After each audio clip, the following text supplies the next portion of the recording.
தினமொரு வசனம். யோவான் 15வது அதிகாரம் 8வது வசனம். நீங்கள் மிகுந்த கனிகளை கொடுப்பதனால் என் பிதா மகிமைப்படுவார், எனக்கும் சீஷராய் இருப்பீர்கள். விளக்கம். இயேசு கிறிஸ்துவின் ஊழிய காலங்களில் அவர் தம்முடைய சீடர்களுக்கு பல காரியங்களை போதித்தார். ஆனால் அவை எப்படி நாம் ஆராதனை நடத்த வேண்டும் என்பதை பற்றியதாகவோ, எப்படி நாம் பாடி துதித்து ஆராதிக்க பழக வேண்டும் என்பதை பற்றியதாகவோ இல்லை. அந்த போதனைகள் யாவுமே நாம் வாழ வேண்டிய விதங்களை பற்றிய அந்த தகவல் பற்றியதாகவே இருந்தது. அவை யாவும் நாம் எப்படிப்பட்ட பண்பு நிலை உடையவர்களாக இருக்க வேண்டும் என்பதை பற்றியதா இருந்தது. இயேசுவின் மலை பிரசங்கம் அதனையே தெளிவுபடுத்துகின்றது.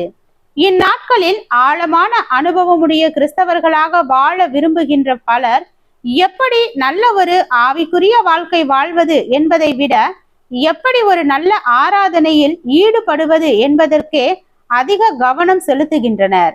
கிறிஸ்தவ போதகர்களும் வல்லமையான கிறிஸ்தவ வாழ்க்கையில் விசுவாசிகளை போதிப்பதை விட அவர்களை உற்சாகமாக ஆராதனையில் நடத்துவதையே பிரதான ஊழியமாக எண்ணுகின்றனர். ஆனால் இயேசு கிறிஸ்துவும் அவரை தொடர்ந்து வந்த அப்போஸ்தலர்களும் தேவ சித்தம் வாழ்க்கை நடைமுறையின் மூலமாக நிறைவேற்றப்படுகின்ற ஒரு அனுபவத்திற்கே அதிக முக்கியத்துவம் அளித்தனர். ஏனென்றால் அதுவே தேவனுக்கு நாம் செய்ய வேண்டிய புதிய ஏற்பாட்டின் படியான புத்தியுள்ள ஆராதனையாகும்.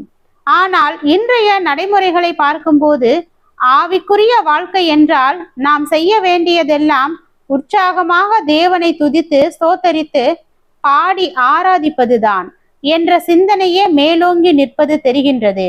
அநேகருக்கு உற்சாகமாக ஆராதிக்கும் அனுபவமே உண்மையான அனுபவங்களை காண முடியாமல் கண்களை மறைக்கும் திரைகளாக மாறி விடுகிறது.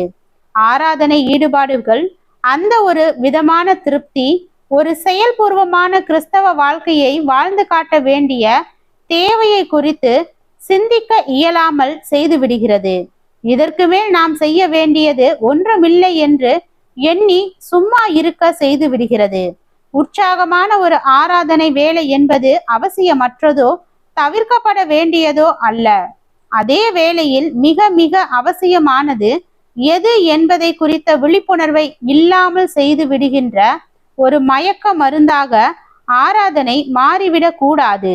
வேதாகமத்தில் உள்ள ஏதாவது ஒரு ஆவிக்குரிய அனுபவத்திற்கு அளவுக்கு அதிகமான முக்கியத்துவத்தை கொடுப்பது எப்போதுமே அவசியமான பிற அனுபவங்களுக்கான வாசலை அடைத்து விடுகிறது. ஜெபம். தேவனுக்கு ஸ்தோத்திரம். தேவனே, எங்களுடைய செயல்கள் உம்மை விரோதிப்பதாக இல்லாமல் உமக்கு பிரியமானதை செய்து வாழ கிருபை பாராட்டும். ஆமென்.